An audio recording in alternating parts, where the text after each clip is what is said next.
Hello, my dear student.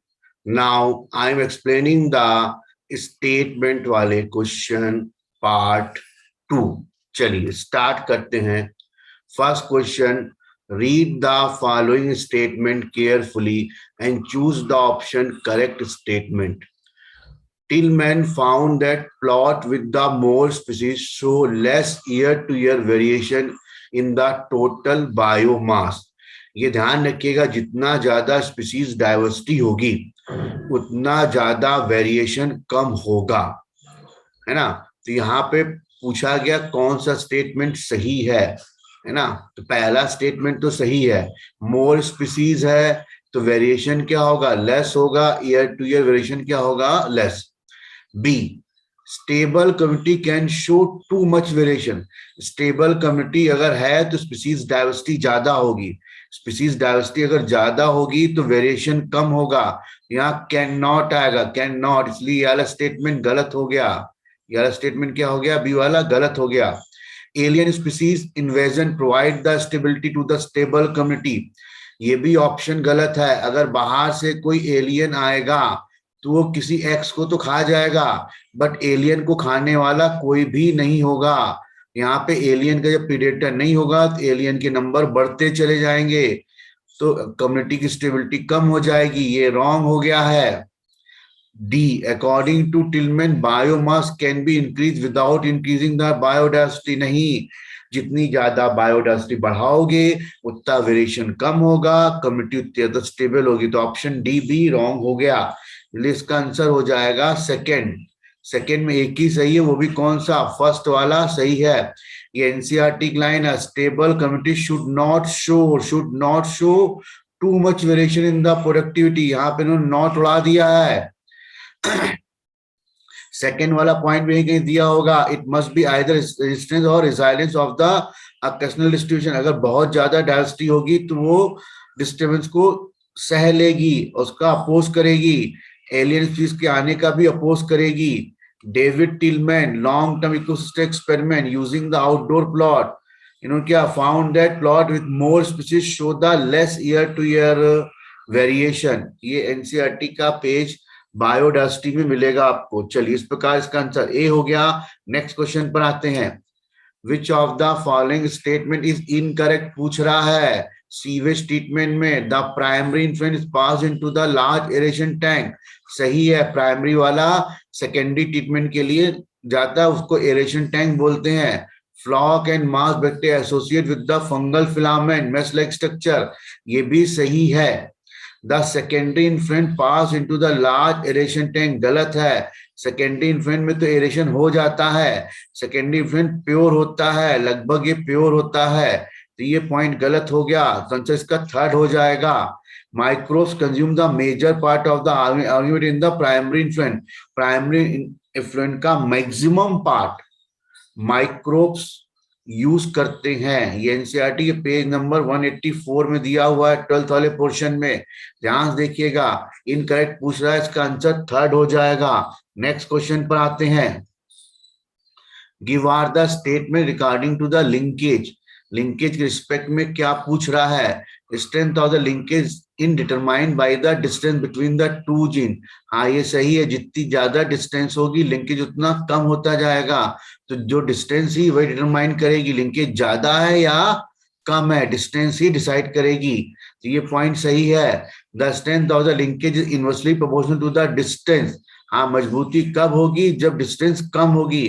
तो ये भी पॉइंट सही है. The two gene are said to be linked when they fail to show the independent assortment. सही है, इस क्रोमोसोम पे जो दो जीन पाए गए हैं ये लिंक्ड होंगे तो इंडिपेंडेंट असॉर्टमेंट शो नहीं करेंगे. तो थर्ड ऑप्शन भी सही है, इसका आंसर फर्स्ट हो जाएगा. All are correct. Next question पर आते हैं. Select the incorrect. फिर इनकरेक्ट पूछ रहा है. कोलेनकाइमा के रिस्पेक्ट में assimilatory food when they cells contain the chloroplast. सही है, अगर कोलेनकाइमा में क्लोरोप्लास्ट होगा तो फूड फॉर्मेशन करेगा. Cell never be oval, round और रेक्टेंगुलर इन ट्रांसफर सेक्शन, ये कोई बात नहीं होती है. कोलेनकाइमा की सेल ओवल भी हो सकती हैं और सर्कुलर भी हो सकती हैं. तो ये स्टेटमेंट गलत हो गया. Third, interspace are usually present. Usually हाँ प्रेजेंट होंगे, intercellular space are usually present होंगे, ये भी एनसीईआरटी में दिया हुआ है, तभी तो उसमें फ्लेक्सिबिलिटी आएगी, क्योंकि गैप में क्या भरा होगा, जेल। इट प्रोवाइड द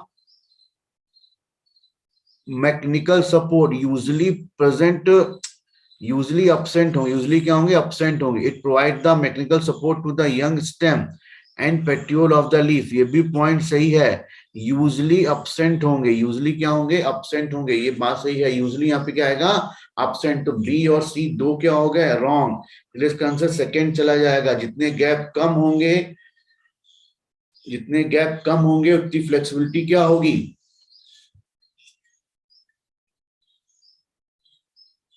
कम होती चली आए, क्योंकि बीच में हमको क्या बनना है, प्राय उपस्थित नहीं होते हैं इंटरसेलुलर स्पेस। चलिए नेक्स्ट क्वेश्चन पर आते हैं। Which of the following character differentiate the angiosperm from gymnosperm? Angiosperm gymnosperm से अलग कैसे है, ovule enclose by a ovary wall, angiosperm में ओव्यूल ओवरी वॉल से इनक्लोज होता है, ये बात सही है। Vessels are present in a xylem, ये भी बात सही है। एंटीडी आर प्रेजेंट, एंजियोस्पर्म में नहीं होते हैं, जिम्नोस्पर्म में होते हैं। Presence of androecium and gynoecium, ये सही है। एंडोशियम और गायनोशियम एंजियोस्पर्म मिलेंगे, जिम्नोस्पर्म में नहीं मिलेंगे। तो फर्स्ट, सेकंड और फोर्थ सही हो जाएगा, इसलिए आंसर थर्ड आएगा। नेक्स्ट क्वेश्चन पर आते हैं।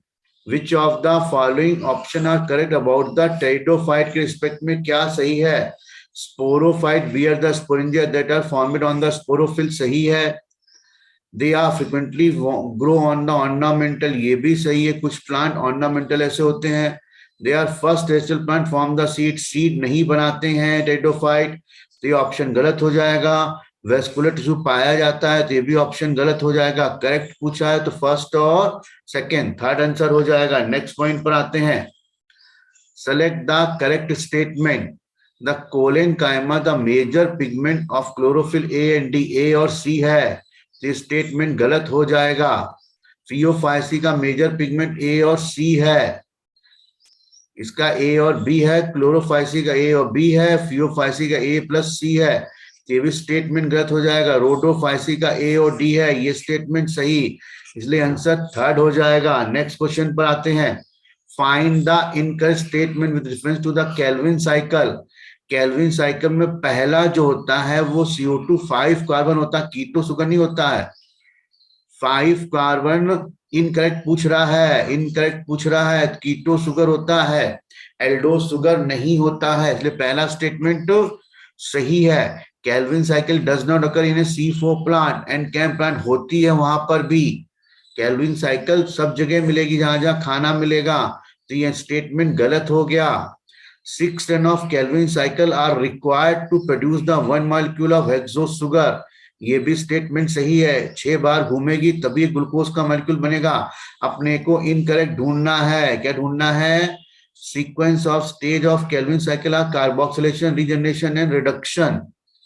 कार्बोक्सिलेशन, रीजनरेशन एंड रिडक्शन नहीं, पहले कार्बोक्सिलेशन आएगा, फिर रिडक्शन आएगा, फिर रीजनरेशन आएगा, फर्स्ट, सेकेंड और थर्ड। तो स्टेटमेंट गलत हो गया, तो ये वाला इनकरेक्ट है, ये बी और डी क्या हो गया है, इनकरेक्ट, आंसर क्या हो गया, थर्ड। नेक्स्ट क्वेश्चन पर आते हैं। Read the following statement answer, read the following statement and answer the question of the following. It inheritance is the basis of heredity, सही है। Round shape of seed is the dominant trait, ये भी सही है। Mendel work publish 1856 है, तो ये statement गलत हो गया। Chromosome theory given by Sutton Boveri, ये भी सही है। Hanking was one of the rediscovered, नहीं था, मेंडल वर्क को कोरेंस ने ढूंढा था, तो ये भी गलत है। तो ए, बी और डी सही है, तो करेक्ट आंसर हो गया ए, बी और डी। नेक्स्ट क्वेश्चन पर आते हैं। DNA replication, polymerisation of nucleotide by DNA dependent DNA polymerase, सही है, मैंने बताया था। केवल रिवर्स ट्रांसक्रिप्टेज आरएनए पॉलीमरेज पे डिपेंड करेगा, बाकी आरएनए पे डिपेंड करेगा, बाकी सब डीएनए डिपेंडेंट हैं, ध्यान रखिएगा। एनर्जी बहुत ज्यादा लगती है, सही है। पॉलीमरेशन ऑफ 5 to 3 होता है, लेकिन यहाँ राइबो न्यूक्लियोटाइड दिया, पूछ किसका रहा है, डीएनए का, तो डीऑक्सी आएगा। इसलिए ए और बी करेक्ट होंगे। नेक्स्ट क्वेश्चन पर आते हैं। Read the following statement, the split gene are arrangement further complication the definition of the gene in terms of the DNA। हाँ, ये बात सही है, डीएनए एस्पेक्ट में हमको थोड़ा सा कॉम्प्लिकेशन करता है। The process of splicing by the dominance of DNA word नहीं, आरएनए वर्ड है, ये स्टेटमेंट गलत हो जाएगा। The split gene arrangement represent probably N ancient feature of the genome, ये भी सही है। इंटेलिंग ऑफ ग्वानिन नहीं है, एडनिन आएगा, एडेड 3, ये तो गलत हो गया। तो केवल दो ही स्टेटमेंट सही है, ए और सी। ए और सी इसका आंसर हो जाएगा। नेक्स्ट क्वेश्चन पर आते हैं। चूज द करेक्ट ऑप्शन, ये ध्यान रखना करेक्ट है कि इनकरेक्ट है। Endomembrane system include ER Golgi लाइसोम vacuole, सही है। ER help in the transport of substance synthesis of protein, ये भी सही है। Ribosome involve in protein synthesis, ये भी सही है। Mitochondria help in oxidation phosphorylation, ये भी सही है। तो चारों स्टेटमेंट सही हैं, इसलिए आंसर फर्स्ट हो जाएगा। नेक्स्ट क्वेश्चन पर आते हैं। Greatest contribution of the root pressure में बी टू, ग्रेटेस्ट पूछ रहा है, ये भी एनसीईआरटी का ही है, इंपॉर्टेंट है। पुशिंग द वाटर करता है गटेशन, रूट प्रेशर करता है, लेकिन ग्रेटेस्ट कंट्रीब्यूशन नहीं, रिस्पॉन्सिबल फॉर गटेशन भी सही है, ये भी सही है, पुश करेगा। रीस्टेब्लिश द कंटिन्यूअस चेन, ये इसका ग्रेटेस्ट कंट्रीब्यूशन है, और ये आपके एनसीईआरटी में दिया हुआ 11 के, अगर आप एनसीईआरटी पढ़ेंगे तो वहां पे आपको मिल जाएगा। पेज नंबर मैं बता देता हूं, आप तुरंत स्टॉप करके उसको देखिए, ये बहुत पेज नंबर 186 पर मिलेगा। पेज नंबर 186 11 के एनसीईआरटी पर लिखा है, लास्ट पैरा में रीस्टेब्लिशमेंट करता है, तभी तो कोएसिवेंट एडेसिव थ्योरी मान्य है। नेक्स्ट क्वेश्चन पर आते हैं। Which of the following is correct, 60% नहीं 40% में 3 सेल्ड है, तो ये गलत हो गया। 40% नहीं 60% में 2 सेल्ड है, तो ये भी गलत हो गया। जनरेटिव सेल माइटोसिस करती है, ये भी गलत हो गया। 60% angiosperm pollination occur when the pollen in leaf form, ये सही हो गया। अब ऊपर के 3 गलत है, तो चौथा सही होगा। नेक्स्ट क्वेश्चन पे आते हैं। आपको वीडियो कैसा लगा, रिप्लाई जरूर करें चैनल पर।